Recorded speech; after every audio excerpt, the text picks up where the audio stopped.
Oh Lord, already somebody here dealing with God. Hey, hey,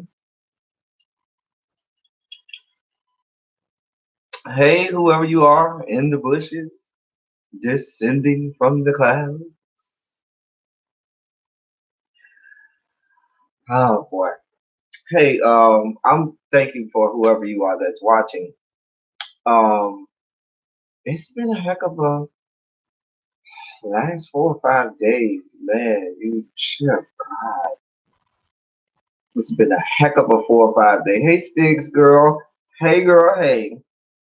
But I'm on here today because I want to talk happy stuff and be happy and glad and all of that good stuff. So, new bad stuff. Let me bring this a little closer so y'all can look into my pores, dear Lord. My shirt says, because people always ask me about my t-shirt. It's the shirt that you see in the thumbnail. It says the city of Agrabah from Aladdin, which is my favorite Disney movie, and that says Finders Keepers.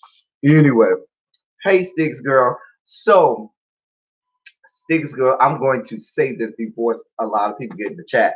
So I'm going to tell.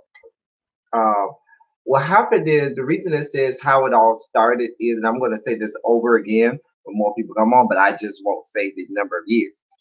I'm the reason it's called how it all started is today makes the 25th year since I found out why I met a certain person. I won't say that number again, but that many years ago, I met my first love, my first boyfriend, the first person who I ever who let me know kind of about myself that I kind of liked dudes or whatever. So we're going to, and I spoke with him today, and and it didn't dawn on me until this morning that today made that many years. I won't say how many years again, but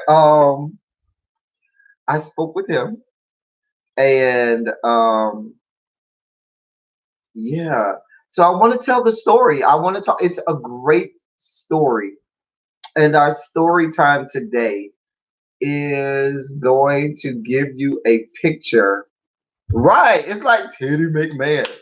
Oh man, and so yeah, it'll give you a lot of insight on. It's a great story, all true, and I'm going to recap it, and I'm going to tell you. It takes a while to tell this story. I am a storyteller. That's what I do. I tell a story. I have never done story time on my channel, so you'll get to see me tell the story today. So yeah, okay, no problem, Six Girl. I know it's a lot of other people live, and there's a lot of other people y'all want to see. I can't promise you how long I'll keep the video up because I have been taking my lives down because a lot of times on my lives I will have music playing in the background, and I've been getting strikes for copyright. Well, not strikes, but the little messages from YouTube. YouTube. So anyway, y'all come on in, sit on down, cause we got a good story to tell today. And it's the story of young love. This story of a young little boy way back when. I can't even say what year it was because then if I tell you what year, then it will go back into the number of years it's been. Like if you were not here for the first, what is it, 3 4 minutes, I'm not going to say how many years ago it was anymore because it was so many years ago. It makes me seem so old. But I will say at the time I was 15.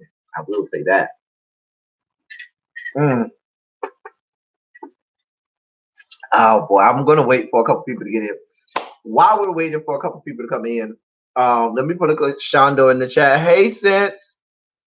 I want to start by thanking those people who have reached out to me, have called or text. I know really BTV has asked people to has put like my Cash App in her lives, and I didn't ask her to do that. Dear Lord, God knows I didn't. But I want to thank each and every one of you all for your thoughts, your prayers, and everything. Um, it's a lot going on. Just real quick, my mom is not. Last week Thursday, I got a call Thursday afternoon. That was during the time where they still thought the hurricane was coming toward South Florida. You know, I'm from Miami. My mom stays in Miami, and this is real quick. This is not the story, y'all, but real quick. And so my mom was helping someone put up their shutters on their second floor of their home, and she fell off the ladder, and she cracked four ribs. She punctured a lung, and she broke her leg. And so I got the call at the time. When I got the call, my sister and everything was frantic. And everybody was calling me. It was crazy. It was crazy. You got to get here. You got to get here. You got to get here. The hospital was calling me because I'm the oldest child. So they weren't, she wasn't conscious. You know, they were, it was all kind of foolishness. And so, long story short, I had to catch a red eye. Like I went online. Thank God, you know, I had some reserve emergency funds. You know, you got to rob Peter to pay Paul, juggle a little bit here and there. And I caught a red eye early Friday morning, like 3:30 in the morning.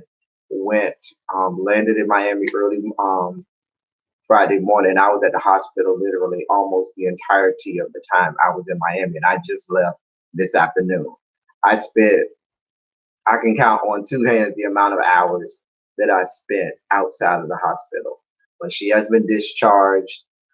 It's still touch and go, but the doctors do expect her to make a full recovery. We got her a nurse and so forth, all of that. And so that's why all of it was on my shoulders. I had to do all of that, you know how insurances go, deductibles, all of that good stuff. So that was what I was taking care of. But she's staying at my sister's house, and we set up everything there with, as the doctors and the nurses and the hospital ordered, and got the nurse there and everything. And once I squared away all of the business side, I was able to come back home. So that's why I'm here. That's why I was not in San Antonio this weekend.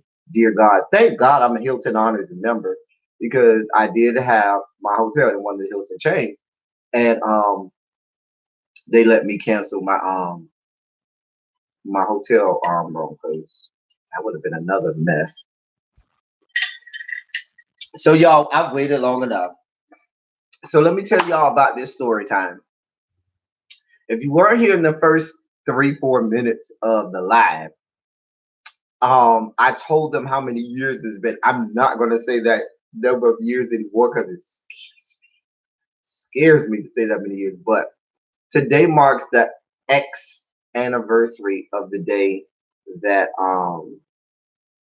I kind of began to learn about myself, and I found out that I was a part of the Rainbow Push Coalition. And I can't say it happened exactly on that day, but that was the day I can tell you that marked the day where I said, oh, something different here. So we're going to do the story time today. It's the story of young love. It's a story of a little gullible little black boy who did not know that when he woke up that morning, his life will be forever changed. So my YouTube moniker is Hey Nappy Child, Hey Nicole W, Hey Ebony Crowell, Hey Sisters of Common, Hey Stiggs Girl, Hey Volvo, Hey everybody who's in the bushes, Hey Robbie, Hey everybody. So y'all come sit down with me. This is about to be a great story. I will try to see if there are questions in the chat that comes along. Do this for me. If you have a question while I am telling the story, I want you to type in all caps before your question. Type in all caps question. It'll get my attention, and then I'll look at the question. All right. So, also, before I go into the story, you saw my video earlier this morning. I did that while I was waiting for the nurse to come back, and so I uploaded that video. It's an old video from my old channel when I first was on YouTube years ago, and that channel had thousands and thousands of subscribers, an ungodly number. But that was my video from way back when when I first made it to 500 subscribers, that I never thought I would get there, and I definitely didn't think I would get to the 124, 126K I had when I closed that channel. So, um, yeah. So anyway, thank y'all for watching me. As I said, even in that old video, I never ask anybody to subscribe to me. I just, if people come on, they come on. So thank y'all for that. All right, let's do the story. So let's talk about the story. This story. A story of young love. A story of a little black boy who didn't know any better, living in the city of Miami. So my YouTube moniker is El Teddy 27. My favorite number is 27, so that's why that's there. But El Teddy is a combination of my name and the name Teddy, which is homage that I pay to the young man that you'll hear me talk about in the story. Teddy is the guy who um, I probably wouldn't know. I'm not, no, let me take that back. I'm not going to say I wouldn't know about myself, but he's certainly the one who put the note thought in my head. Oh God, we're buffering. Dear God. Maybe my internet. My internet's been tripping since I've been back home. Hmm. Anyway, but Teddy is the young man who, without him, I probably still would have found out about myself, but maybe it would have been later on. Maybe my story wouldn't be as good as it is because it's not a bad story. It's not a story of that you hear some people in the Rainbow Push Coalition, as I like to call us, of the LGBTQIA community. It's not a bad story. It's a great story. It's a good story. It's a story of how things probably should, well, not all the way how things should go, dear God. Because if it happened again like today in 2018, 2019, whatever this year is, it may not be seen as innocent. So let's take a trip down memory lane. Going back X amount of years ago, I'm not going to tell you what year it was, but it was a long time ago. I was the right young age of 15. It was Labor Day. Hey, Castro, glad you came. Please sit down, enjoy this story. I'm just getting started. It was Labor Day. I was a 15-year-old little boy in the great city of Miami, Florida. If you know anything about Miami, Florida, on Memorial Day or Labor Day or major holidays during the year, Black families, we go to the beach. We go to Haulover Beach. And most people recognize Haulover Beach as being the nude beach in Miami. But Haulover Beach also has the non nude side as well. And so most of the Black people, you'll see us on the non nude side. And the white old people will be on the nude side. So my family, like most Black families at the time, we went to the beach. I went to the beach with my family. We hung out. Hey, Lynn, doing the do. We hung out at the beach all day. And you got to get there like at ungodly hours, like 7, 8 o'clock in the morning, in order to get a spot because so many people come that if you don't get there really early, you won't get a spot. So I had been there all day. My friends from school were also out there. Okay. So I really wasn't hanging with my family. I was hanging with my friends from school. Now, my cousin, who was 3 years older than me, I was going to 10th grade. I had just got out of ninth grade. I was going to 10th grade. My cousin, he had just graduated high school and he had his own car. And so I rode with him to the beach and we met the family out there. We had been at the beach all day, frolicking, playing in the water, out of the water, eating, all of that good stuff. Most of the family has started to leave. So it's about, I would say, about 6 o'clock, about five, between 5, 6 o'clock. Most of my family is starting to leave the beach. My cousin and I, we stayed a little longer because some of his friends from school were there too. So when I met up with my cousin, he was like, "You ready to go?" I said, "Yeah, I'm ready to go." So some people may have gone to Haulover Beach. Some people may not have gone to Haulover Beach. But if you're from Miami and you've been to Haulover Beach, what happens is the parking lot is literally across the street. So you got the beach, you got a street which is A1, A1A, yeah. A1A, and then which is Collins Avenue. Some people know it's Collins Avenue. It goes all the way down to South Beach, and then across the street is the parking lot. Now, in order to get to the parking lot, there's a little tunnel that goes underneath the street and takes you over to the parking lot. Hey, Antonio Andrews. Hey, Montoria Jones. Hey, everybody. So, hey, Jaded. So, I'm just still at the beginning of the story, y'all. I ain't got too far. So, me and my cousin, he's a male, we go, under the underpath. Now, in order to get to the shower rooms where you can wash yourself off and kind of change and put back on your regular clothes, you got to go underneath the underpass. And then when you come from under the underpass and you lead off to the parking lot, there's these two shower rooms. The men's is on this side, the women's is on that side. And you walk in between the two. And then there's a parking lot. So we go in the shower room to wash up. I go in there and my cousin go in there. We take a shower, get all the salt water off us, this, that, and the third. And then we change up and start to get ready to go. Hey, Nappy Child. Oh, I already said, yeah. Hey, Nappy Child.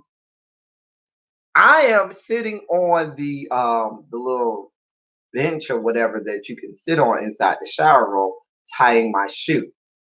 My cousin comes up to me. He says, "Hey, E, we about to get out of here. I'm going to put the stuff in the car. Meet me at the car, and we'll get out of here." I said, "Okay." So I'm tying my shoe, and this dude, and I'm sitting there, and from where I'm at, I'm directly across from the door inside the shower room. So when you come in the shower room, like directly in front of you, like all the way on the back wall, is me. I'm sitting there. So this dude comes in, and I might is this might give you some inclination of the time period. But he had on this Tommy Hilfiger like short sleeve button up shirt and like some Reebok preseasons and some black shorts and like this fitted cap and and stuff like that. He had his gold, that's Miami. He had the goals in. Hey, really BTV, he had the goals in, looking all, thugged out or whatever. No, he ain't have a no cap. I take that back. He had the high top fade. Um, I go ahead, do what you got to do. Really, BTV. I know. I ain't even watched Love and Hip Hop. I'm gonna watch it after this, and then I'll do my review. So he had the high top fade, like real high top fade, when it was back in style back then. So now I probably gave y'all an inclination of how long ago this was. And so he came in, he stares at me like I just happened to look up and see him at the door. He stares at me, looks me in the eye, and then immediately exits the washroom. So, nah, Montoria, you're wrong. Anyway, the people who were here in the first 3 or 4 minutes, like Bobo and stuff, they know exactly how many years ago it was because I told them. Really, BTV knows how many years it was too. But I won't say it anymore. It'll be our little secret. Unless you go back and watch the replay before I take it down. Come on, Nep. Shondo. So, y'all, this is a good story now. Everybody here now. We got all our power players in the room. So now we get to the meat and potatoes of the story. All right, y'all. So, all right. So, everybody put a Shondo in the room. So, I see the guy. He exits the washroom and just goes out. So I told y'all you got men's washroom right here, the door to the men's washroom. You have the pathway that goes from underneath the tunnel, and then it stops right here at the sidewalk and the door to the men's washroom. And on this side is the women's washroom, the door to the women's washroom, and then there's the path in between, and the parking lot is right in front of you. So you got this sidewalk right here. I come out and I turn toward the middle path to see if he went back down the middle path. Mind you, my friends were still on the beach because they were staying, they said they was going to stay till it was dark. I come out and I don't see him. For some reason, I didn't see him. Because I thought my mind, subconsciously was helping me out. And let me preface by saying everything that I did on this day, I would not have done the day before. I would not have done the day after. I probably would not do today. But there was pixie dust in the air that day. Pixie dust that made me say, "Oh, Elton, this is going to happen today." So I come out the shower room, I turn and I look, and dude's not anywhere to be found. So I said, shit, he must be gone. So my cousin, I saw him literally driving forward. So I was waiting there on the sidewalk for my cousin to pull up from the parking lot. My cousin pulls up from the parking lot and he looks at me and he was like, you don't look like you want to go. Um, and I was like, I do kind of want to go hang out with my friends some more because they were still on the beach. Now, his um his girlfriend at the time stayed in one of the high-rise condos right off of Haulover Beach. Like if you know Haulover Beach, if you go like a block or two north of Haulover Beach, there's these high-rise condos right there. And that's where his girlfriend stayed. He said, all right, this is what I'm gonna do. I'm going to my girlfriend house. You got my beeper. You really know what time period it was that we still talking beepers, okay? He said, listen, go to the payphone, you beat me when you ready. If you don't beat me by I think he said by 8 o'clock or something, then that means that you riding home with your friends. I said, bet. All right, I'm going out there to hang with my friends. Mind you, I'm facing the parking lot the whole time. So I'm facing the parking lot. My cousin drives off. I say, bet, let me go out here. Um, to answer your question, Volvo, I say he is technically he's married and has 2 kids now. We talked today. We talked about all of that as well. Anyway, so so my cousin drives off. I'm still facing the parking lot. So instead of turning like toward the male's washroom, I turn toward the female washroom to go see, to go back up to the beach. I see him at the female washroom, the dude, and he's just waiting. He's actually literally leaning next to the door, next to on the wall, next to the door, the female washroom. And so at this point, he looks kind of menacing. And I kind of had a little fear at this point because he was kind of thugged out at this point. He had all of the, signs of one more good Miami thug at that time. And if you know in Miami, see, I come from the hood, and when you come from the hood, you're psychologically trained to always see the worst in everything. Okay, so he was really staring me down. He was giving me this death stare, and in Miami, that's how you knew you was gonna get robbed or jacked. What somebody would do is they would scope you out, and they would sit there and they would look at you and they would stare you down. You knew, yeah, brace yourself, it's about to go down. You about to get robbed, mugged, jacked. So I kind of got fearful at this time, but this is Miami. This is Miami. People get robbed all the time. At that point in my life, I was 15. I had been robbed, mugged in my neighborhood. I don't know how many times. I knew what the signs were. So I stood there kind of like, stuck. And so I'm a little boy. I'm 15 and I'm about a good 5 foot. I think I had my first growth spurt. So I shot up to about 5'6", 5'7", maybe. I maybe weighed 105 pounds, soaking wet. And all I had on was some shorts, a t-shirt, and some flip-flops. Okay. And I had my bag with my towel and stuff in there. So I'm sitting there bracing for this guy to do something bad to me. And so he's staring at it, and I keep trying to glance back and look at him. And every time I glance back, he is staring me down. I mean, he is like really giving me death stare. And I'm just like, oh dear God, it's about to go down. So I'm like tensing up, bracing myself. So this goes on for I thought was an eternity.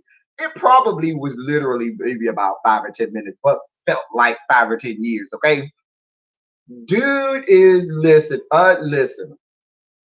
To dude has already raped me. Visually. Okay, so after that, I turn over there to look at him, and he's not there anymore. Now, I didn't tell y'all that there's a back way to get, if you go, I just know there's a back way to get to the men's washroom from behind me where my vantage point is. Okay, just know that. So I said, okay, he's gone. I'm good. I can go meet my friends. I turn around and turn toward the men's washroom, and this motherfucker's right behind me now. Now he done crept up on me like Casper the fucking friendly ghost. I ain't even hear this bitch come along. Okay, I ain't hear no footsteps. I ain't hear a goddamn thing. And you gonna hear footsteps at the beach because if you got on tennis shoes with the beach sand and the, asphalt, you gonna hear some shit. But no, I ain't hear a goddamn thing. Cause yeah, I don't know. Maybe I blocked it all out because I was all scared. But this motherfucker was behind me now. And when I say behind me, I'm talking about 5 feet behind me now, leaning up against the door to the men's washroom. So now I'm just in threat level red, DEFCON 5. It's about to go down. I'm like, well, I ain't got shit on me, so he really can't take too much. But I think I had like $2.50. You know what I'm saying? I had enough to catch the bus if I needed to, and I had enough to page my cousin on the payphone. So I said, if he gonna get me, he ain't getting too much. Fuck it. I was embracing myself. I was all tense. So I was like, y'all. So this went on. Next thing you know, hey Miss Hall. Next thing you know, dude gives me my first ever pickup line by a girl. I mean by a guy. Dear Lord, I had a girlfriend at the time, but gave me my first ever pickup line by a guy. Ever that I knew of. And his pickup line was what time it is. Mind you, I just described to y'all what I had on. I had on a t-shirt, some shorts, some flip-flops. I ain't had no fucking watch on me. I ain't had no hat on. I ain't have no shit. I had my bag on me. What time it is? Motherfucker, you got on a whole ass watch, okay? He had on a watch. He had a beeper on him. I didn't know. I was a young, dumb, stupid little 15-year-old that didn't know anything. Nothing. Nada. The big zipperoo. Nothing. Goose eggs. Okay? Child, he was ready. He was ready. I was not. Girl, so I looked at my hand, looking at skin 30 on my hand, y'all. Like, what? I don't have no watch. I don't know what time it is. Still not thinking that this dude is hitting on me. I'm thinking, okay, bitch, you about to get robbed. He about to fuck you up. Bitch, you better be prepared. Prepare yourself. Brace yourself for impact. Brace for impact. So I said, I don't know. He said, oh, I saw your people leave. So, how you gonna get home? I'm telling y'all, I am from Miami. The day before, the day after, and still today, if a random person talks to me, I don't talk to people. I'm not friendly. Miami people are not friendly. We do not talk to you if we don't know you. It's no hello, how you doing? No, we don't do that crap in Miami. We just don't talk to random people. I'm sorry. That's not what we do. It's not how we're raised. Just saying. So I just started talking to this dude. Pixie dust in the air that day. Something wanted me to talk to this dude this day. I'm telling y'all, it was pixie dust. Pixie freaking dust. Ciao. Dude says, okay, I see your people done left you. How you gonna get home? I said, well, I still got some friends out on the beach, so I'm going to meet my friends out at the beach. So he says, you know what? You seem cool. Let's take a walk and talk. And what does my stupid ass do? It was like some shit off a movie where you start seeing people do dumb shit and you start yelling at the TV or the movie screen saying, what the fuck are you doing, bitch? Where are you going? Why are you walking with this random stranger? That's what the fuck was happening to me. That's what the fuck was going on. I have no idea why I walked with him. But he said walk and talk, and I walked and talked. A fucking mess. A whole ass mess. He could have been Freddy Krueger or Jason ready to kill my ass. You know what I'm saying? But it is what it is. He said walk and talk. I walk and talk. And what did he start talking about? The one thing I love to talk about, sports. He started talking about sports. He was speaking my language. And we talked. We walked up and down the parking lot. We walked up and down the beach. This, that, and the third. We got real, like just cool. It was nothing sexual. I promise y'all, it was not a bit of sex that was talked about. Nothing about nothing. I was green. I didn't know shit that was going on. You know what I'm saying? I was just green as hell. So, child, jaded. Anyway, so it's we done been walking and talking for, I know at this point it was at least an hour or two. I'm starting to see, the first signs that the sun is going down. Bitch, it's getting late. So we done been walking and talking. And every now and again, like I wouldn't say like frequently, but I would say maybe like every 20, 30 minutes or so, he would throw in there in the middle of a conversation. He'd be like, man, I like you. And I'd be like, man, I like you too. You're real cool. Everything good. Just green and stupid as fuck. No idea what the fuck is going on. So at one point, we had walked on the beach, we came back down. I even saw my friends, said what's up to them, da da da da da. They asked me, oh, who this is? I'm lying. My lying ass, oh, this is my cousin. My lying ass, because I'm in a fucking movie now. Y'all are the audience screaming at me like, what the fuck is going on? Why the fuck are you walking with this fucking predator, child predator? But whatever. You know what I'm saying? I'm telling you, Robbie, it was the pixie dust in the air. So I'm walking and talking with this dude. We go back down the tunnel, go back to the parking lot. We walk through the parking lot. He said, hey, it's getting late. You got to get home some kind of way. He said, why don't you let me take you home? And he was like, I was like, okay. Because my stupid, young, dumb, full of cum 15-year-old ass was stupid enough to say, okay, why not? But it's not a bad story. He was like, you know what? I know you don't know what's going on. You don't even realize what's going on right now. But I ain't gonna do that to you. I ain't gonna do nothing to you. He said, matter of fact, we walked up to his car. He said, listen.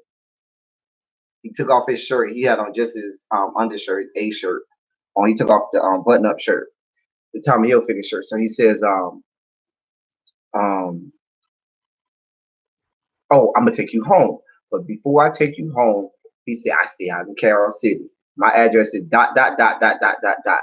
Matter of fact, I'm gonna take you by my house before I take you home so you can know where I stay. My stupid ignorant ass with all of the pixie dust in the air says what? Okay, no problem. I really didn't want to catch the bus home because I knew at that point it was too late to text my cousin. I knew my friends were going at that point, and I did have bus fare because grandma always taught me you never go nowhere without bus fare, honey. I knew it would have took me about 2-3 hours to get home on the bus. I was here for it. So we continue to walk and talk. He said, I got you. We're gonna walk and talk. We continue to walk and talk. It's still daylight, but you can tell the sun is starting to recede into the horizon. But it's still daylight, still a lot of daylight. So if you've ever been to Holiver Beach, and this is where the story gets a little funny. Pixie dust, pixie dust, pixie dust. You go on Holiver Beach, there's these big, like mangrove type trees and bushes. And nowadays, if you walk by there, you can see through them because they've cut them down. But back in the day, these trees and bushes are maybe about 8, 9, 10 feet tall. You know what I'm saying? They're taller than people. And so, and the big ones are probably up to about 12 feet tall. So back in the day, there were pathways through these thick bushes because the bushes are what blocked the beach from the street. So you had street. Remember, I told you it was the street, then it was the parking lot. But you had street. It was actually beach. These big trees and bushes, then street, and then the big trees and bushes again, and then parking lot. So he says, "Walk, keep on." We kept walking and talking. He takes me in the little bushes. I didn't know what was going on. I didn't even know it was a fucking pathway in fucking bushes. And he takes me in the bushes, and there are these. I mean, it's a full ass fucking path, and on the path, there's like these cutaways to like damn near rooms almost inside the path. You cannot see into the bushes from the street. You can't see into the bushes from the beach. The bushes are completely secluded in within themselves. We start walking the talk. My stupid ass. I'm hearing shit in fucking bushes. I'm hearing the no idea. No idea what's going on. No idea. No idea. No idea.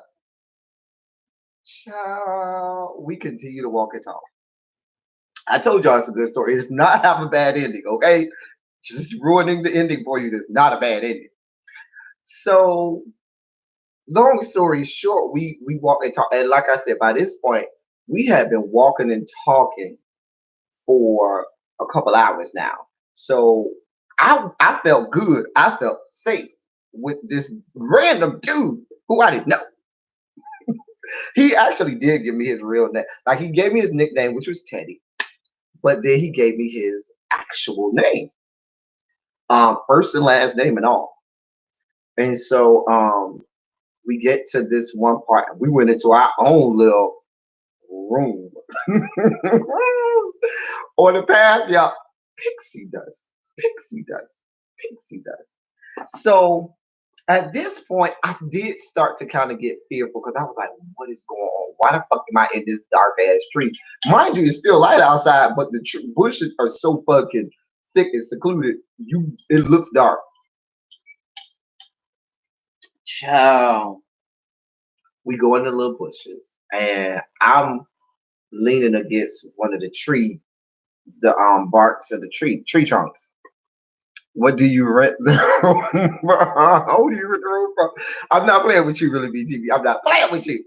So I'm leaning up against the trunk of this tree. And oh, I'm sorry, y'all. On the pathway, before we got to the room, on the pathway, and mind you, we are going so deep into this. I don't know how I'm gonna get my ass the fuck back out, but to follow him, because I don't know what the fuck is where the fuck I'm at, because we in the middle of this fucking trail, and I got lost. Because at one point the trail veered off, and then at another point it veered off. It was just a whole ass mess. Okay, so now I'm finally hearing this. I'm starting to hear y'all in the audience saying, "Hey, stupid whore, what the fuck are you doing?"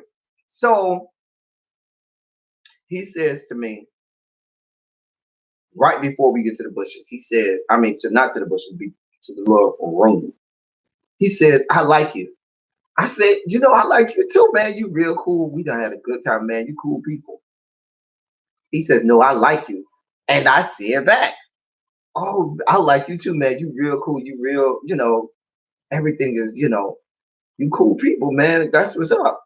And then he says a third time, "No, I like you." And then he said at that time, something clicked in my head and said, "Oh, wait, no, he means he likes you." And I think all of the wind got sucked out of me because I was like, so I was like, what the hell? I was like, no, no. Now I'm already in the sunken place going down, down, no. I'm already in the sunken place. The pixie dust has done its magic. It's nothing I can do at this point. So he could see that I was mortified at this point. Just mortified. The pixie dust has finally worked. Just mortified. It's worn off. So that's when we go into the little room. I'm leaning up against the tree, just mortified. He says, "Listen, I know that you're a little scared and you don't know what the fuck is going on." He said, "But let's just be honest. If you didn't like me, to some degree, your ass wouldn't be walking around with some random ass stranger in Miami, because that's not what we do." And he's saying all of this. My eyes are probably doing this.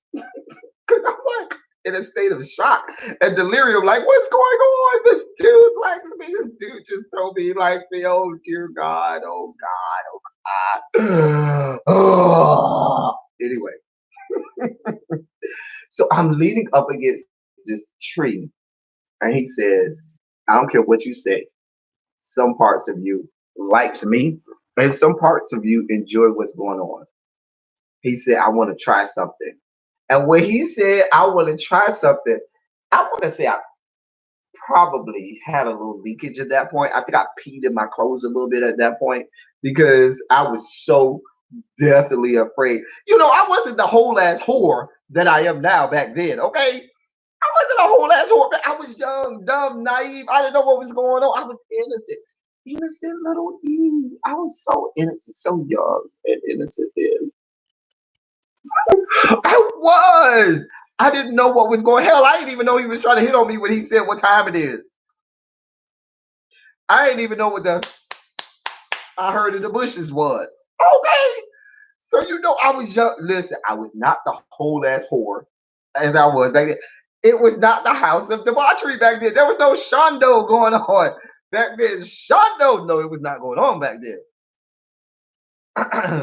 So when he says to me, dear God, let me put a shondo in the room for that because Lord, it was no shondo going on back then. God.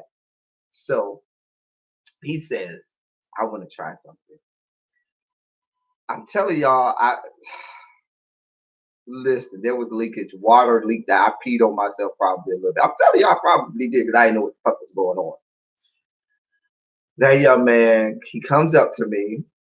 Child, you talk about R. Kelly, your body's calling me. Girl. So he comes up to me and he comes and hugs me, gives me a deep, deep, deep, like passionate, like hug. Meanwhile, not back at the ranch, but back in his pants, I feel something making a beeline toward my knee. Mind you, he's taller than me. So for something in his pants to be making a beeline toward my knee, this thing has to be monstrous, something otherworldly. Okay. It doesn't help that later on during our relationship that I measured it to be about a good 11 and 3, I don't know, 11 and 3/4 or 11 and 7/8, something like that, growing toward a real one because I measured it with a measuring tape. But that's a whole nother story for another day. Anyway, I feel something making a beeline toward my knees. I was like, what the hell? So he gives me, and I'm like, he hugs me, and I halfway kind of like hugged him back, but it was one of them weak, like, oh God, what am I doing? Kind of hugs, and he lets me go, and he said, listen, you don't know what's going on. You young, you green as fuck. You don't know what's going on. He said, but listen, this is what I'm gonna do. I'm gonna keep my word. I'm gonna take you home. I'm gonna take you by my house first so you can see how where I live, and I'm gonna give you my number, my pager number, and you can page me, and I'm gonna give you my house number, and you can call me. He said, if you like what you felt, and I'm not talking about my dick, you can give me a call. Listen, y'all. I told y'all I was no Shondo back there. I told y'all I was no house of debauchery. I told y'all I was not a whole ass whore. And he keeps his word. He lets me go. I don't say a word from that point on. I do not say a fucking word. Okay, we go back out of the bushes, go back to his car, gets in his car, he drives to his house. Now he stayed in Carroll City, which is north of Haulover Beach. I stayed in Liberty City, which is south of Haulover Beach. So we're driving the whole opposite way from my house. I am at this point mortified. I do not utter a single word from the time I realized that this dude was saying that he liked me like me. We get to his house. He goes into his mailbox, pulls out the mailbox, takes his driver license out of his hand, says, "Here's my driver's license. Here's some mail. But here's my name on my driver's license. Here's mail with my name on it. Now you know where I stay. I'm gonna give you my house phone and my beeper number. Whenever you feel you wanna, hang out here, let's do this." But he said, "You like me, and I don't care what you tell me." I'm still peeing in my clothes, y'all. I ain't said a damn word. We drive all the way to my house. Mind you, I told you his house was north, my house was south. So we drive all the way to my house. We get to my house. Mind you, was I still staying with my grandmother at that point? Or with my mom? I was staying with my mom. We had just started, my mom had just started, we had just started staying with my mom and not my grandmother anymore. This was 10th grade. So, and my aunt, my mom and my aunt. So we got my mom in the house, my aunt in the house, my brothers in the house, my cousins in the house. He drops me off in the front of the house, y'all. He was 3 years older than me. He was the same age as my cousin, so he had just graduated high school, and I was just getting out of ninth grade. So when he was in 12th grade, I was in ninth grade. I was going. We were in front of my house. He comes up to me in front. He starts talking to me. He said, "Man, you got my name. You got all my government. You got my numbers. So you can take me to the police if you want to. But you know, I know. I feel like you gonna call me back because I know you like me like I like you." I was like, "Hell no, nigga, hell no." He was like, "Can I give you another hug?" I said, this was the first thing I had said the entire time since we left the beach. He said, "Can I give you another hug?" Hell no, we in front of my goddamn house. The fuck you mean? A hug? Do you know who's in my house? No. Do you know where we are? We in the fucking hood. Hell no. Nah. But mind you, before he turned on the block, I had to remind him and tell him, turn off your headlights, because if you have on headlights driving down my house, driving down my block, they're gonna know you're not from here, and they're gonna say lights in the hole, and you gonna have bad things happen to you. You might get shot up. I'm just saying. Anyway, I declined the hug. Okay. And after that, I got out the car. How long y'all think it took me to call him? I got in the car, got out of the car. I'm sorry, went in the house. My brother's asking me, "Who was that you got out of the car with?" "Oh, that's one of my friends." My lying ass. You know, you have to cover up now and make up shit. "Oh, that was one of my friends dropped me off. We went over one of my friends' house and hung out for a little bit after the beach." Just a lying. Now, question to those of you listening: how long do you think it was before I called him? I'll wait. This was Labor Day, y'all. This was Labor Day. Nicole say one day, child, 20 minutes. Y'all are horrible. Y'all are horrible. I told y'all it was not the house of debauchery. 5 minutes, you know what? Oh God. I told y'all it was not the house of debauchery back then. Next day. Woo, child. Y'all, I promise you, it was September 27th. I remember because it was 27 is my favorite number. And so it was September 27th before I called him again. Before I called him at all. I'm saying, listen, I went home that night, y'all, and got in the bed. And I wrestled with that thing, y'all. I didn't know what had just happened to me. The pixie dust had taken off. I literally did not know. Mind you, my girlfriend at the time was Deborah Williams. We both were in the band. I played trombone. She was a majorette. She called my house 4 or 5 times. I did not answer. My brother came to me and said, "Hey, Deborah calling." I said, "Tell her I'll see her tomorrow." She kept calling back. Nothing. I mean, I didn't know. Listen, y'all, it's the story of a young black gay man who is coming to grips with and coming to terms with. And I'm not talking about, you hear a lot of stories of people who always say, "Oh, I knew from early on. Oh, I been knew, da da da da." That's what a lot of the kids say nowadays.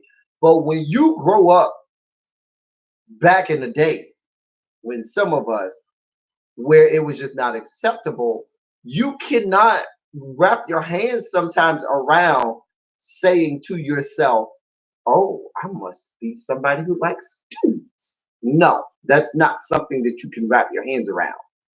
And so, even though if I think back to my childhood, there were times that I definitely can think back on now and say, "Oh, yeah, I was gay. Oh, yeah, I remember when that happened." But at the time, it was nothing in my brain could fathom me liking another dude. And so listen, I came back and I was in like this state of, like somebody said, I was in shock. Miss Hall, you're right. I was in shock. I was like, what the hell just happened?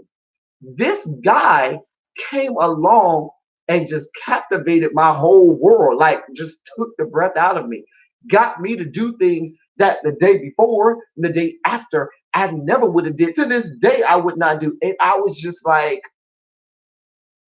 I was entranced. I was like enamored with what it was. And he presented me with, I guess, everything that version of myself would have been looking for in another dude.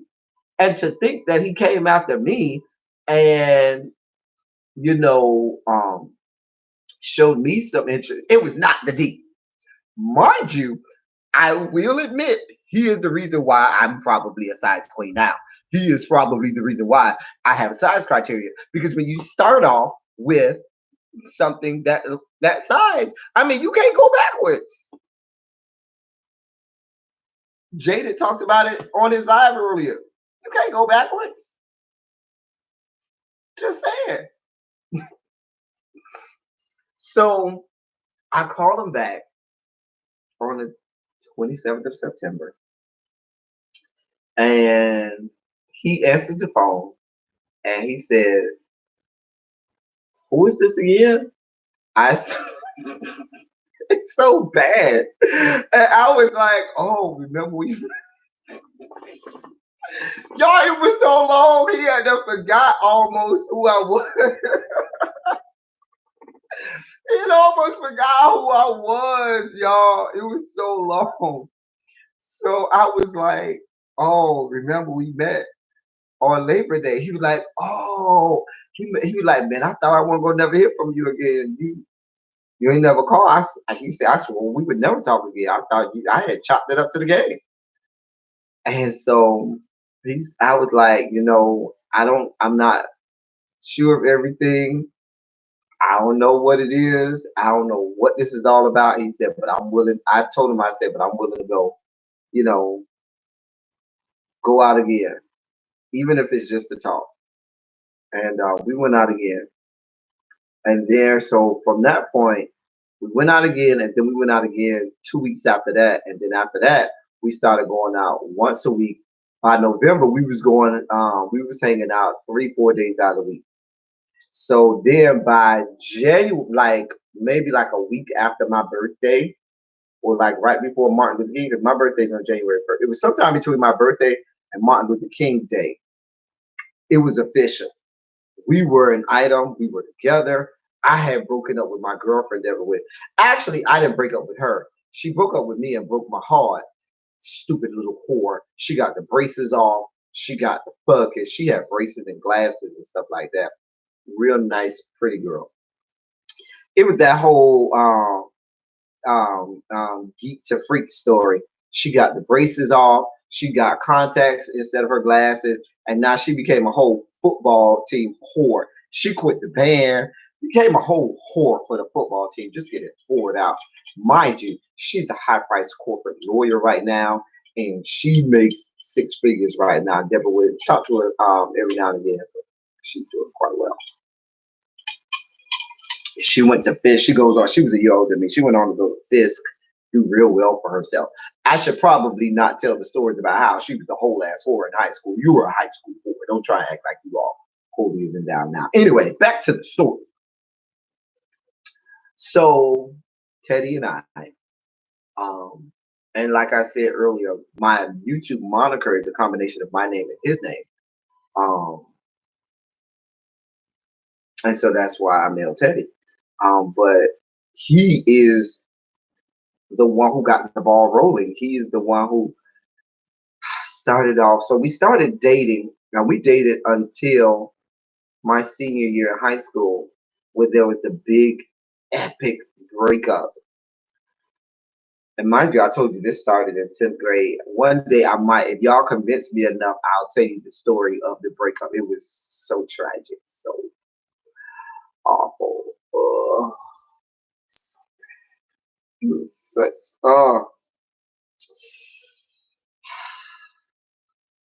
yeah, the breakup. The breakup. One day I might share that story. If y'all convince me enough today, I might tell you the story today. But while I'm on the story of Teddy. But anyway, I spoke with him today because today makes the XX anniversary. I'm not saying XX to mean 20. I'm just blank blank. I should say anniversary of that date that we met, and that's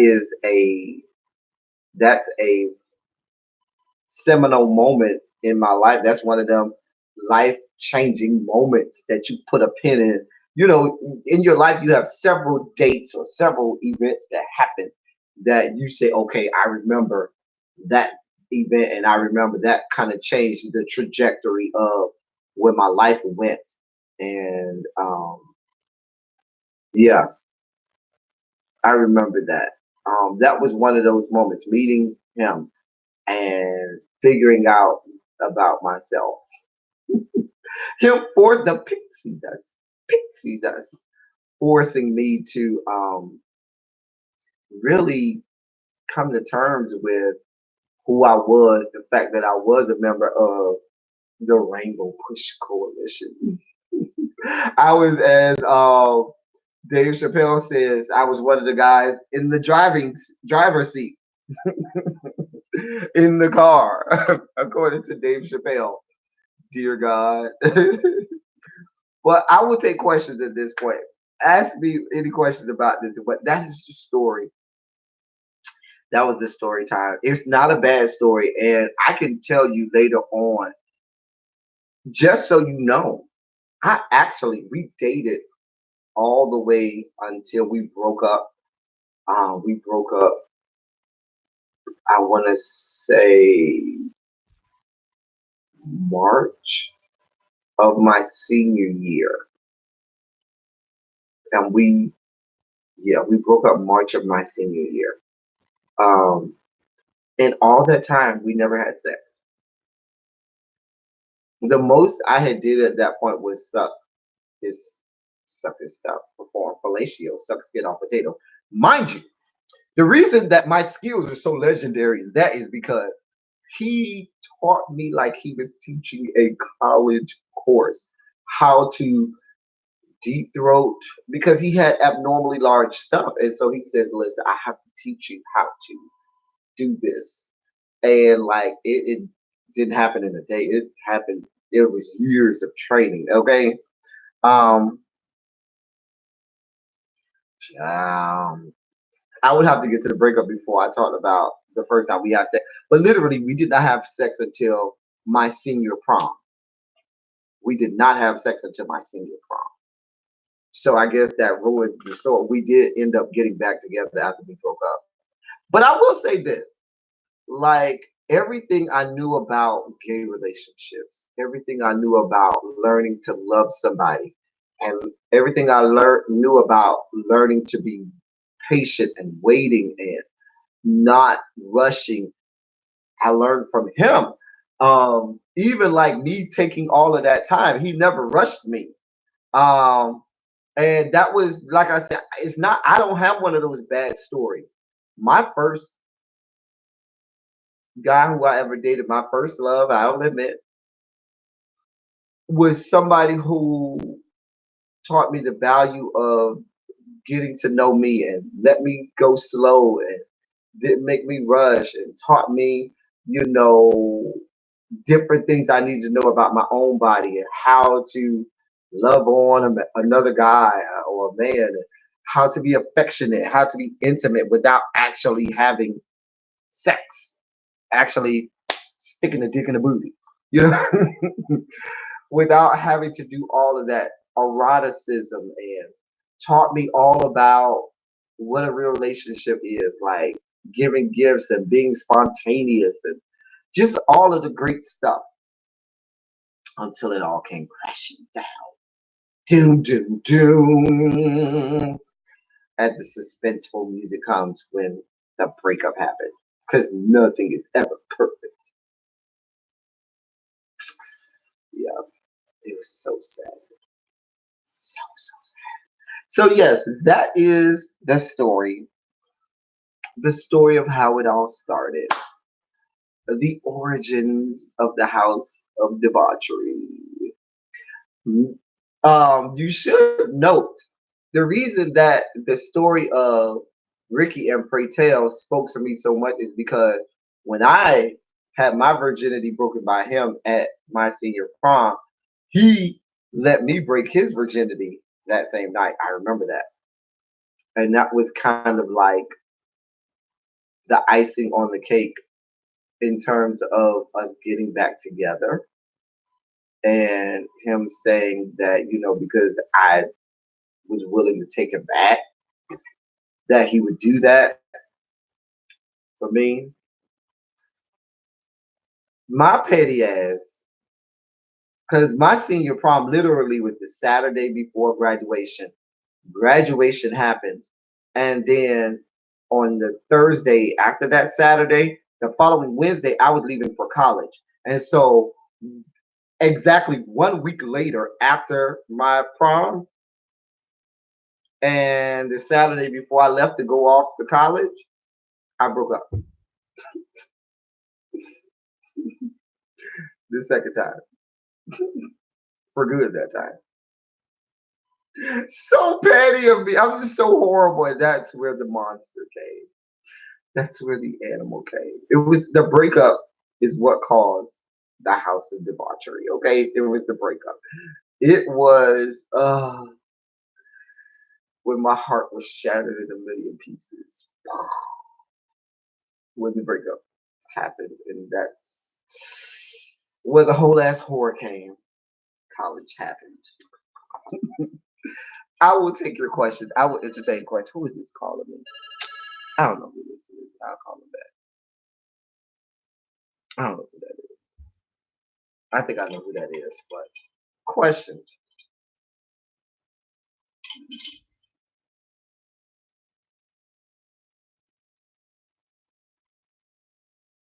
Why my cousin, my straight cousin, is sending me stuff?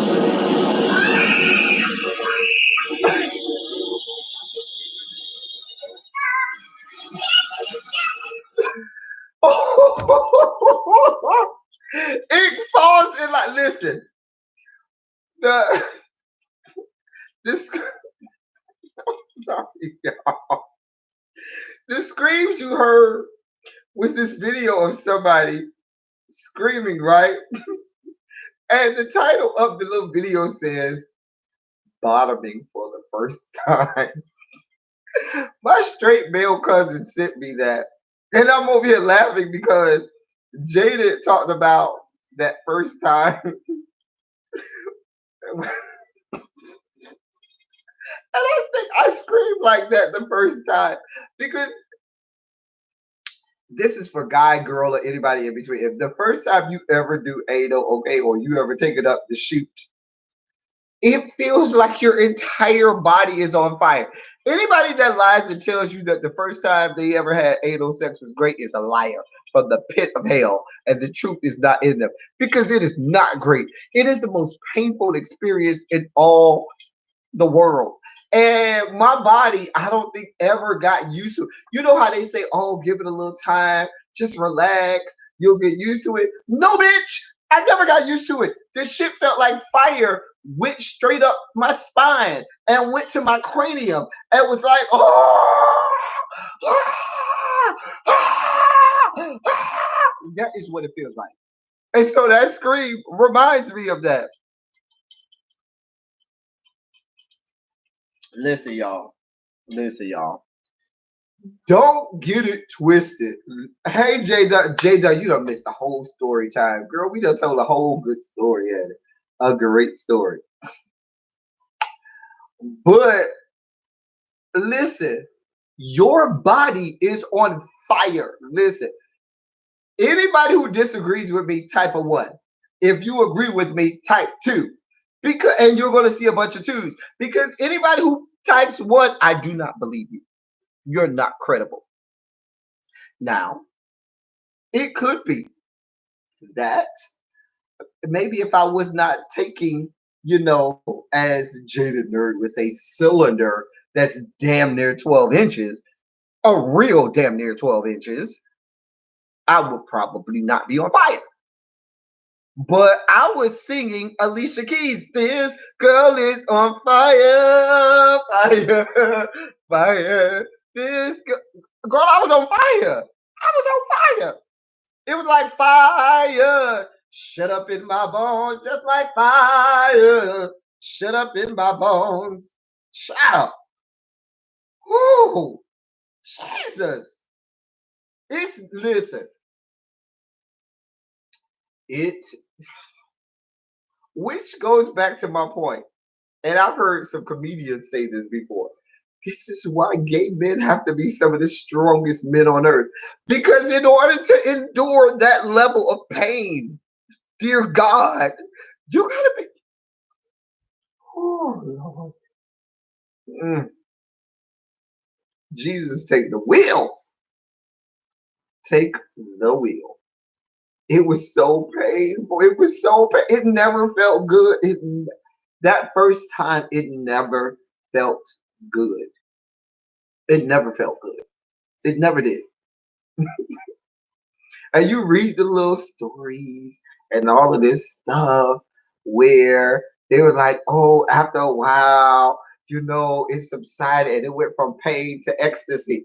Where was my ecstasy? Where was mine? Where was my unbridled pleasure that I was supposed to be feeling from the bowels of my rectum? Because I never got that. I never got it. All I felt was pure, unadulterated, seething pain. Dear Lord, God.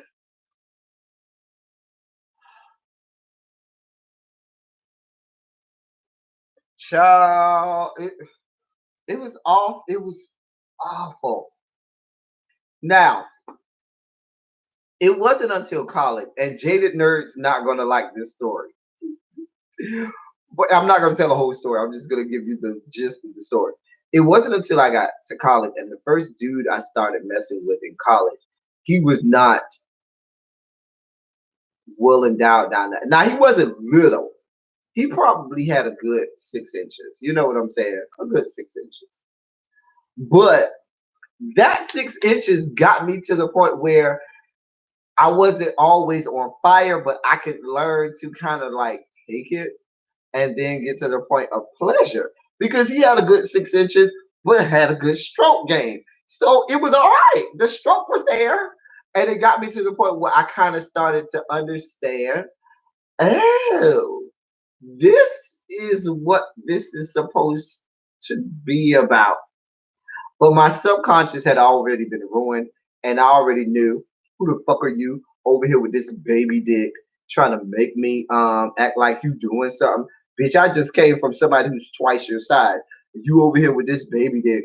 Girl, if you don't go on somewhere with that. So eventually I had to go back to, which is why, I had an affinity for the whole basketball team. I slept with the whole basketball team. Judge your mama, don't judge me. I had a good time at it. And if you mad, it's only because you jealous.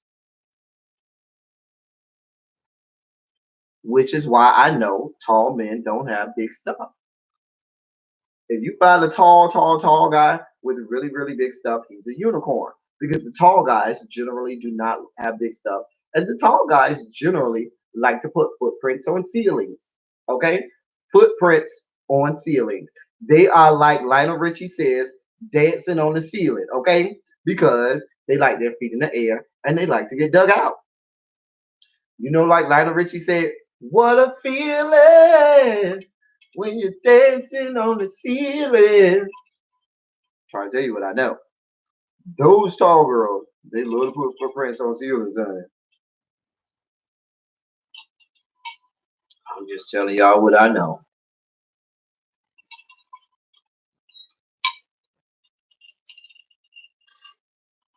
Um, they hit you up as an adult. Can I hit you up now too, Jaden? Hey, Jaden. Can I hit you up? I did take it back to Lionel. I'm approaching you now, Jaden. Fuck these whores from years ago. I am approaching you now. Hello. Hi. Hey, Jaden.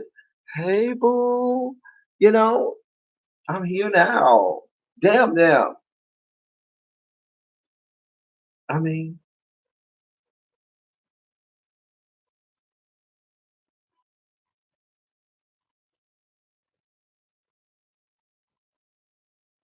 child. Jada, I was always the quintessential nerd. So people always would write me off as a non-sexual being, meaning that I was asexual. And child, little did they know. Studies say the more intelligent you are, the more sexual you are, honey. I'm just a ball of hormones. Replay? What replay? Nappy child? Dear God, Lord.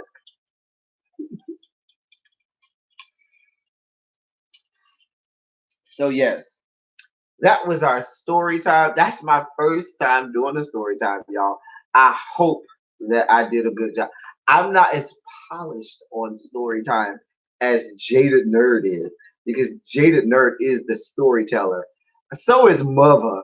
Mother is great at telling stories. I don't know that I do so well at telling stories, but that was my story time. Fast as fast can be. You'll never catch me. Come on now. Come on, gingerbread man. Yeah. Girl.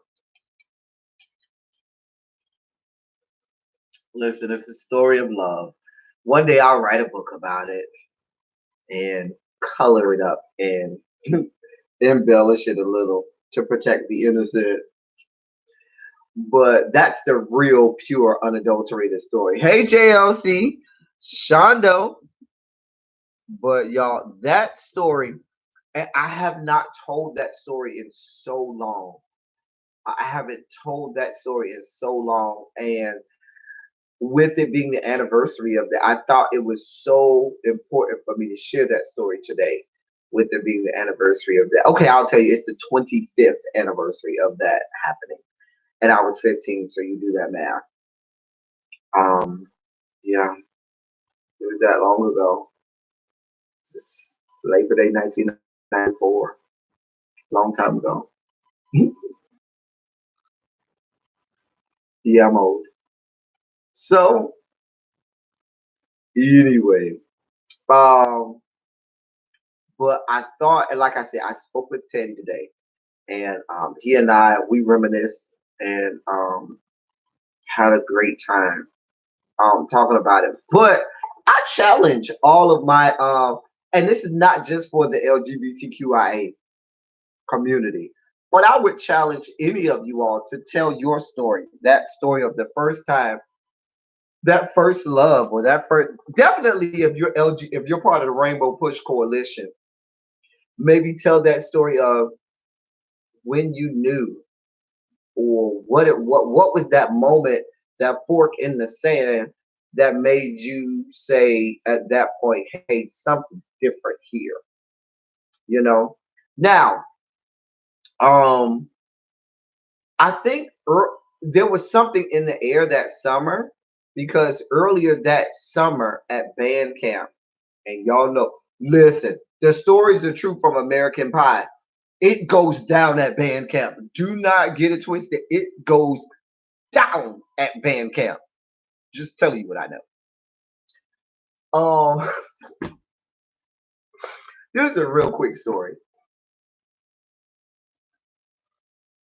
You just got to 500. Congratulations, JLC.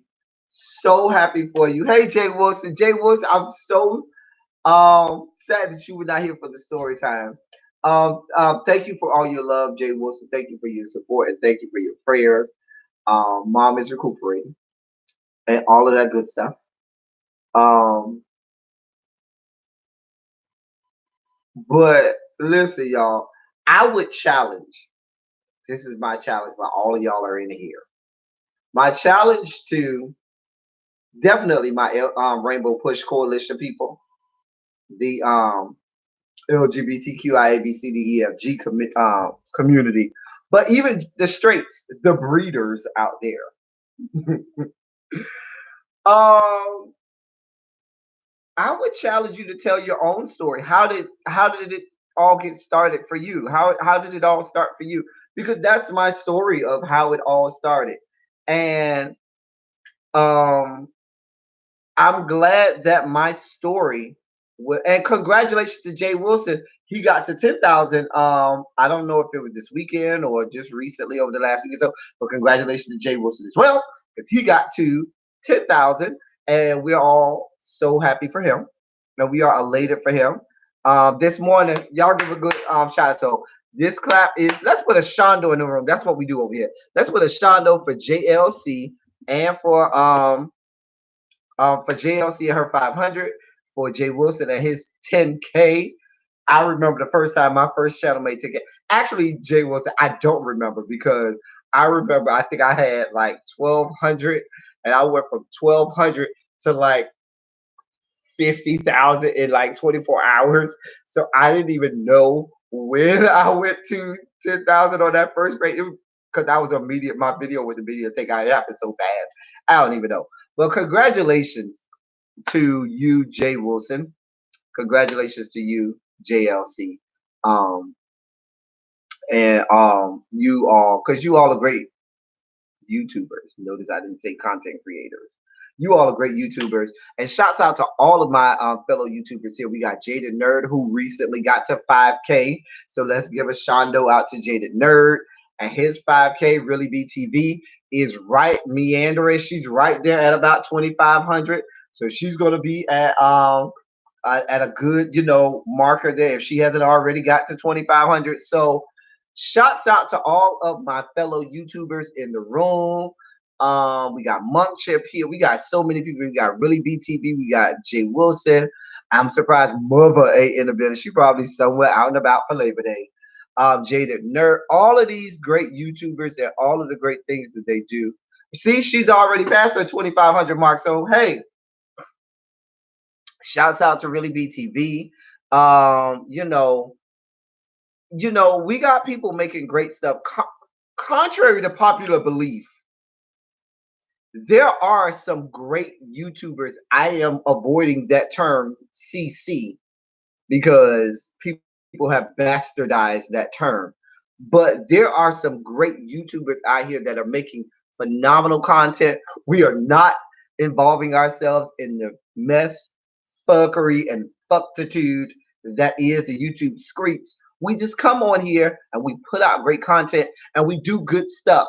And y'all, I just want to say that I am glad to say that I know these people, that I can reach out and call these people and talk to these people and just shoot the shit and talk about good stuff. Because all of the people that I named, the JLCs of the world and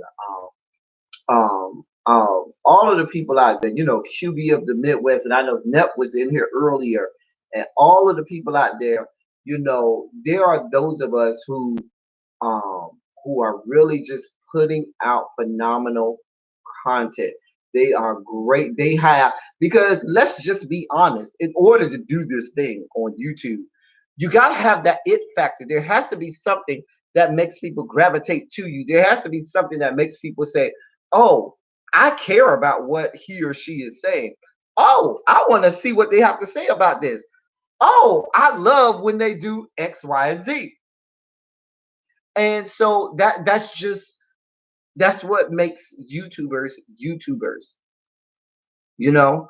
And so I'm so thankful to have this body of people. People talk about, oh, we're creating new sectors and stuff like that. There isn't. It's just YouTube. It's just YouTube. These people claiming to be content creators. They aren't content creators. They're content commentators. But there are some of us that do create content, but we are YouTubers because YouTube was made for the purpose of putting your content out there for the world to see and appreciate. So rather than say we're content creators, we're YouTubers. That's what we do. We're about the business of YouTube. 2020 rising content creator. You see what? Well, see, I told you I'm eliminating that term because people have bastardized it. So we'll say YouTubers. But yes, thank you all for all that you do, and we are definitely celebrating all of these people and all of their milestone. At this point, I want to just stay around the number that I'm at. Y'all saw my video earlier. Listen, I know what it is to have a whole lot of subscribers, and I know what comes with having a whole lot of subscribers. I might just choose to stay at this 500 or so. I don't know how many I got. Like I just it was almost 600 when I was on earlier. But certainly, certainly we want to celebrate these people. Okay, we definitely want to celebrate people. Said something yesterday that made me side eye the hell out. Domi, we are staying positive here, Domi. Were you in the bushes the whole time, Domi? Were you in the bushes the whole time listening to the story? Did you get the story, Domi? What I was saying earlier while Domi is responding, I was saying I do challenge you all um, to tell your own story. Jaded, I expect a story time from you about your story, your coming of age, when you realized you were who you are. Um, Child, man, um, the pixie dust. Pixie dust. Let me put. I saw you put that in there. Let me put that hashtag in here. Like, really, bitch, put it there. The pixie dust. Y'all, let's give a shout out to Really BTV. She tomorrow's the first day of school for her. Good luck tomorrow, Really BTV. I know what it's like, as a fellow educator, that first day of school. I know what it's like. It's always a brand new. It's refreshing. It's a brand new thing. You are developing the next generation um, of people, of Americans, of people. And so I know what it's like on that first day. As much as the students are nervous, we teachers get just as nervous, and we have the butterflies in our stomach right before the bell rings. And yeah, you need to take your ass to bed before the bell rings, and before you have to put on the mean face and mean mug them when they come in the room, so you can establish dominance and establish the pecking order. You get if you and I always said if I ever don't get nervous, or if I never get the butterflies before that time, then it's time to hang them up. And so I'm sure she has those. So good luck tomorrow. I'm sure it'll be a great day. First days for veteran teachers are always great days. So shouts out to her and all that she's going to be doing tomorrow and this week. By the end of the week, y'all don't expect her to go live because she's still got to get her teaching legs underneath her. And she's going to come home and be tired as all get out every day this week. Because that's how it is about the first 2 or 3 weeks. Every day, definitely that first week, you come home every day like broke down, busted, and disgusted. You just pass out and be like, oh. So I don't expect any reviews from her this week. I don't expect any lives from her this week because she gonna be tired, broke down, busted, and disgusted. She also got that work to do for the AP class. So, you know, Make sure they have homework tomorrow. That AP class needs to have homework tomorrow. And I ain't talking about no light homework, like go get your syllabus signed and bring it back. I'm talking about real homework. Go ahead and write me this 3-paragraph response to this question about history or psychology. Come on now. So yeah, y'all give her. Let's put a Shondo in the room for Really BTV because I know tomorrow's the first day, so we want to wish her good luck. As a fellow educator, I definitely want to wish her good luck. One of my friends earlier today told me because one of my friends she follows my channel. She says, "E, you don't look a day over that same video from back in 2008 when we first did it." Because she followed my old channel, so she remembered the old channel. She was like, "Child, you look the same as you did back then in '08 when I was young and dumb and certainly full of confidence." They have a writing prompt first. I'm trying to tell you, coming in the door. Yep, set them up coming in the door. This is what it's about. Get some. Get ready. Here it is. I could teach y'all the rules and stuff on Tuesday, Wednesday, and Thursday. But this first day, you need to know what it's about. So yeah, and never lower your expectations. Never lower your expectations. Anyway, anything else y'all want me to talk about, or y'all want to ask me before we get off? Because we gotta let Really Be. Everybody say bye to Really Be TV. We are putting her to bed. So everybody say bye to Really Be TV because we are putting her to bed because she needs to go to bed. Yes, we are putting her to bed. Bye. We'll holler at you later this week because we know you ain't going live. I'll call you tomorrow night and we'll see how the first day went. Um yeah, anything that y'all want me to talk about. But yeah, that's my challenge to y'all. That's my challenge. Tell your own story. How did it start for you? How did it get started for you? And sometimes a lot of people's stories aren't as nice or as good or as pleasant, but the story still needs to be told because there are young people that are experiencing their first times or their seminal moments in their life where theirs may be good or it may also be bad, and it helps if they have someone who they can look to and say, you know what, I've been through that, I got through it, and it gets better. You know, so certainly, I challenge you all to tell your stories. You know, because somebody may want need to hear it. It may help somebody, and not even just young people. It may help an older person that is struggling with their own identity. Yeah. Anyway, as I'm still sipping.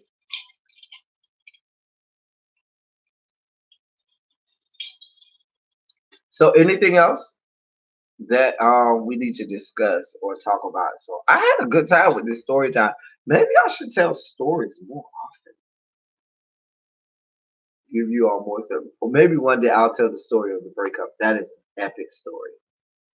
Epic story of love and betrayal.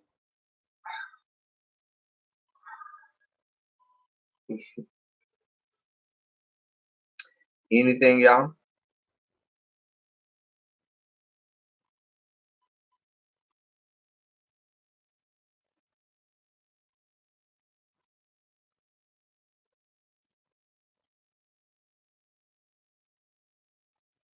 Y'all real quiet tonight. See, this is why I don't ask y'all questions. Cause y'all get real quiet on me. I can't promise you that I'll do stories all of the time like you do, Jada, because I think you're a better storyteller than I am. But every now and again, I might sprinkle them in, sprinkle them like the pixie dust that was sprinkled on me. Pixie dust. So I might sprinkle them in like pixie dust. Hey JLC. So what is it that is on your mind that you want me to talk about and discuss? Hey Michelle's daughter. it can't hurt. It can't hurt. It cannot hurt. So y'all, did y'all hear that that 50 Cent announced that Joe is coming back? We're going back to the original um Power theme song, which I'm so glad about because I that jaded, not jaded, dear God, I'm looking at Jaded Nerd's name. That fucking Trey Songz version was from the depths of the hell. Child. The petition. Child. Child. My thing is this.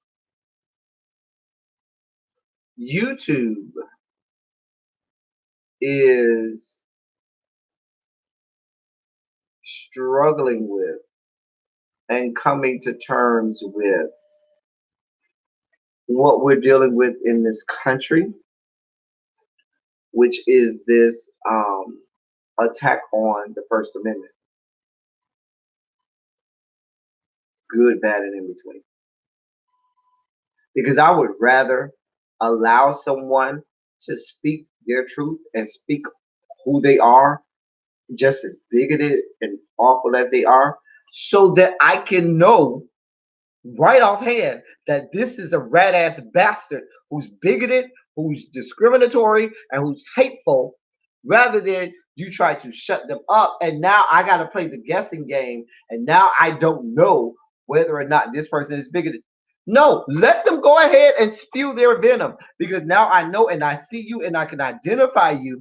And now I don't have to live in questioning whether or not you are who you are. You know, I'm just saying. So when you have this chick, Trish chick, that is coming up with petitions, I mean, where does it end? So it's okay for them to talk about children, but I'm sorry, it's not okay for them to talk about children, and it is okay for them to say racially, things that are racial. I mean, where do we draw the line? Because it's okay for you to talk about my child, but I mean, it's not okay for you to talk about my child, but it's okay for you to talk about my mom or my husband. That's okay. It's okay. It's not okay for you to talk about my child, but perhaps you could talk about the fact that I'm LGBTQI. It's not okay for you to talk about my child, but it's okay for you to talk about my race. I mean, where do we draw the line? What is your point? Why is it that the let's just call it what it is? This whore is trying to find a way to permanently stifle, censor, or mute people who she doesn't like or who she doesn't agree with. Because she says that, okay, there are these people that I want to have on a petition, but there are these other people that is documented did the same thing, but I don't want them on a petition. Hello, hello, hello, hello. I mean, and I know that we're dealing with people who may be on the double digit scale of IQ scores. And so maybe I should slow it down for them. But if you're going to create a petition, first of all, you cannot have a petition that is targeted at what you call this sector of YouTube, which is so minuscule when if you really want to talk about the different branches or sectors or factions of YouTubers, this section is so minuscule in the number of people. How is Google going to take you seriously? Because while you are focusing in on this minuscule section, you got all of these other millions, and I literally mean millions of other YouTubers, where you probably need to comb through all of those other millions to figure out how many other millions or thousands of people that are doing the same thing that you left off of this petition. The dumbest thing in the world is for you to think that what bulletless gun are you holding thinking you have a shot at having some relevance, because you talking about you waiting till your petition gets 500 signatures, and YouTube is a platform that has 1.5 billion with a B accounts. That doesn't make sense. That's idiotic. I don't understand you people. I don't understand you people. I'm really trying to. And then this whore went on this tirade trying to trying to appeal to our ethos by trying to establish credibility for herself. She went on some video that I watched, one of the few videos of her, because I wanted to see who the hell she was. And she went on there talking about, oh, I am this and I am that, and I have these people in my circle, and I have these people in my circle, and I know these people who are connected to me. Well, obviously, they're not giving you good counsel.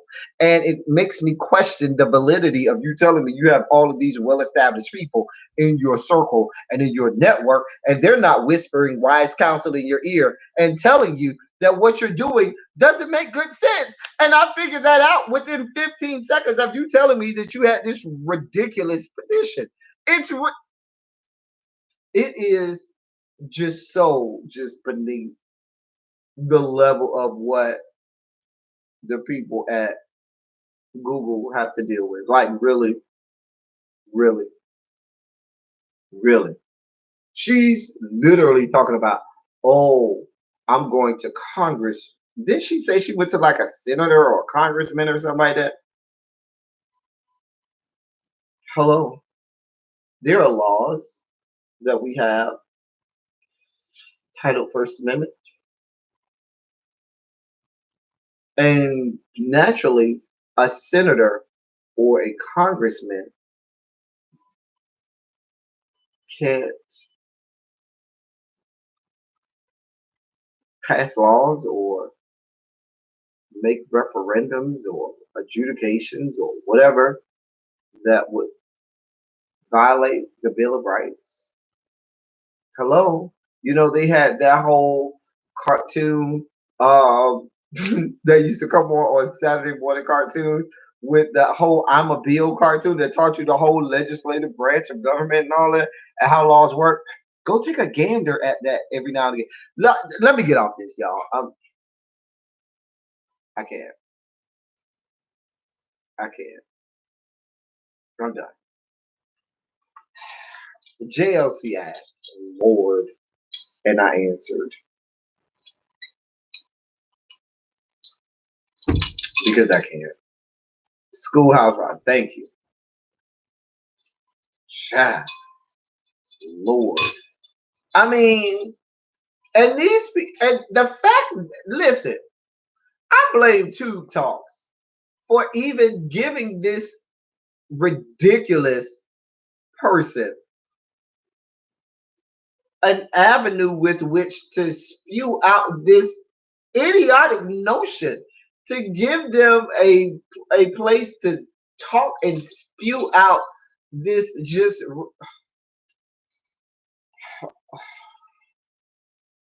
There's no way, there is no way that if my YouTube channel was in the business of doing interviews, which is not, but if it was in the business of doing interviews, there's no way on God's green earth that you would think that I would give a story like this the time of day. Like, really? I mean, it would lower the brand that I was trying to make for my channel, wouldn't it? I mean, let's just really consider this. There are certain people who I do not associate with. There are certain people who, if they came in my channel and simply said hello, they didn't even have to be disrespectful. I would immediately block them because they would diminish what I have going on over here in my channel. Certainly, I would not muster up the gumption enough to invite these people to come onto my channel and interview them. I'm just saying, y'all. Can we talk about something else? Because, dear Lord, that young, let's on this Trish person because I hope she's shing herself. Please, dear God.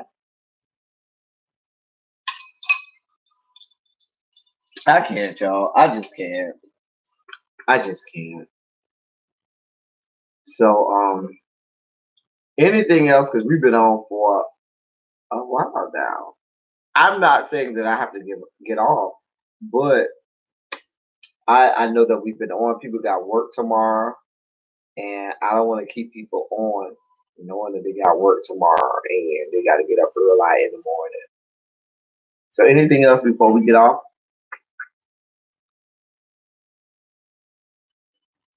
Once again, thank y'all for anybody that all your thoughts, prayers, and everything that y'all did for me with my situation with my mom. It's still touch and go, but she's recuperating. She's recovering, so that's good.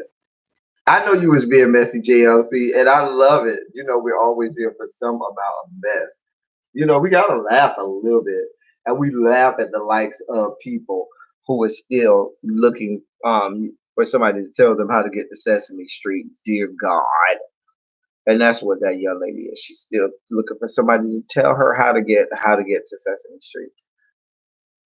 No, she could never be my neighbor. In the words of Mr. Rogers, won't you be my neighbor? No, you cannot be my neighbor. What pics? Dear Lord. I saw the picture of Tracy's hair, yes, and of her well, let me not say Tracy. Fisika Iman. Y'all know I call her Fisika Iman. Yes, Fisika Iman. I saw that headed. Yeah. Hey, y'all know my channel is not about roasting and gagging. I leave that to the people like my good friend QB of the Midwest, who I love his channel, and Neptaria, who I love his channel, and all those people who roast and gag. I don't roast and gag people. I stay on my porch and I keep it moving. But if you want to know, she did look like she was trying to do the 2019 version of B.A. Baracus, aka Mr. T on the A Team. I'm just saying. You will see her on the next episode of Hoarders because you can't be a hoarder without being a whore first. I said it here. She's a hoarder because you cannot be a hoarder without being a whore first because whore is the first syllable of hoarder. So you cannot be a hoarder without being a whore first. She's a whole ass whore.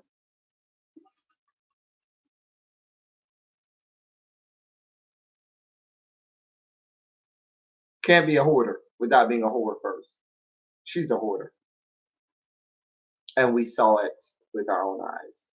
Just a whole ass whore. Whore! Whore. She's a whore. Just a mess. And she never made it to none of the events in San Antonio. Child. That whore knew she didn't want that kind of smoke. She knew she was gonna listen. They was gonna do her like they do the dudes that they used to do. Remember the show To Catch a Predator? Where they used to tackle them dudes to the ground in the driveway and shit. That's what they was gonna be doing to Tracy had she rolled up at one of them events. Bitch, they would have tackled her ass down in the fucking parking lot. Like, police would have tackled her ass to the ground. Get over here! Tackled her ass to the ground. Like an episode of To Catch a Predator. Child. That whore. She's a whole ass whore. A whole ass whore. Because she's a hoarder. Can't be a hoarder without being a whore first.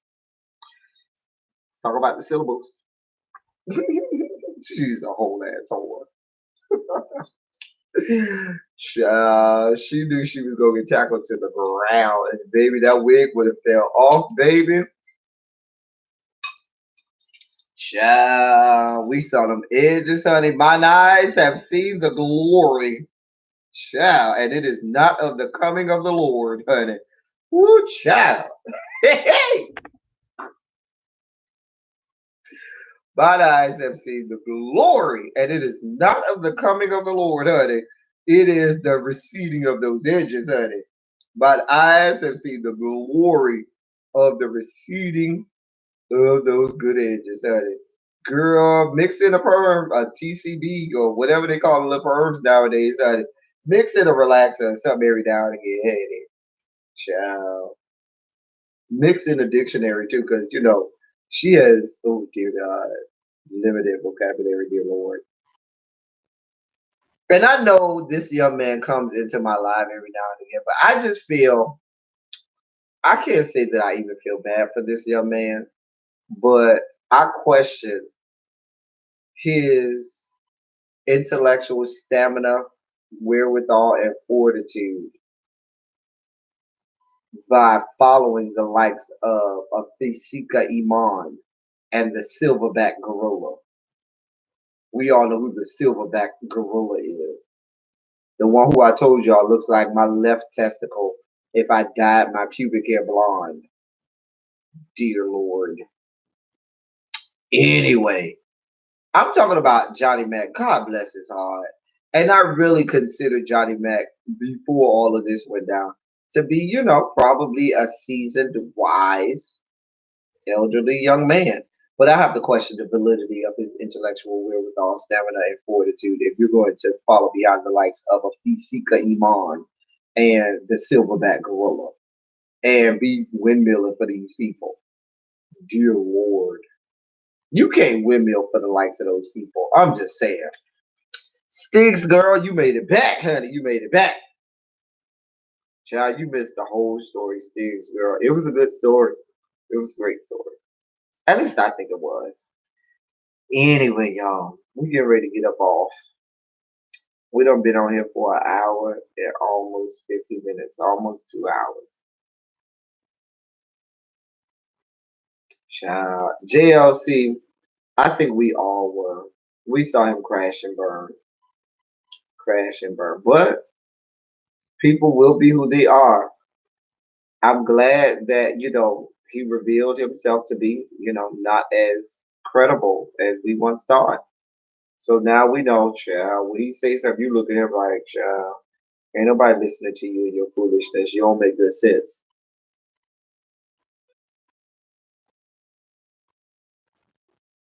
Child, I'm still here.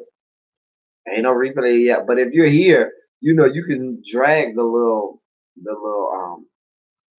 um what do we call it? The little thing that the live feed, and you can drag it all the way back to the beginning and watch the beginning. Yeah, we about to get off. Everybody got work in the morning. We all got to make it to work in the morning. The holiday weekend is over. We don't got another long holiday like this until when? Did we get one for Columbus Day? No. It might not be until Thanksgiving, y'all. I'm glad y'all had a good time. Um, I'm gonna be up for a while anyway, but if anybody else go live, I'll be there in the bushes, or I might come up out the bushes and say, "Hey, girl, hey." But yes, I may from time to time, like G the nerd said, I might do a story time here and there every now and again. But yeah, I'm glad y'all enjoyed. Um, I don't think everybody gets Columbus Day off, but we'll see. October is really busy for me. I got a lot of traveling to do, so we'll see. Anyway, I hope y'all like the story. That's how it all started for me. I must caution you, probably by tomorrow this time, the I know the video, this live won't be up. I'll probably private it. by tomorrow this time. But I'll leave it up for a good 24 hours and let it stay up for a little while before we send it private. All right. That's all I got, y'all. It's been real. It's been good. I thank y'all for everything. Thank you for all the love, the shout outs, and everything. I appreciate y'all. I appreciate everything you do. It's been great. It's been real. I'll see y'all next time for all my reviews this week. Later.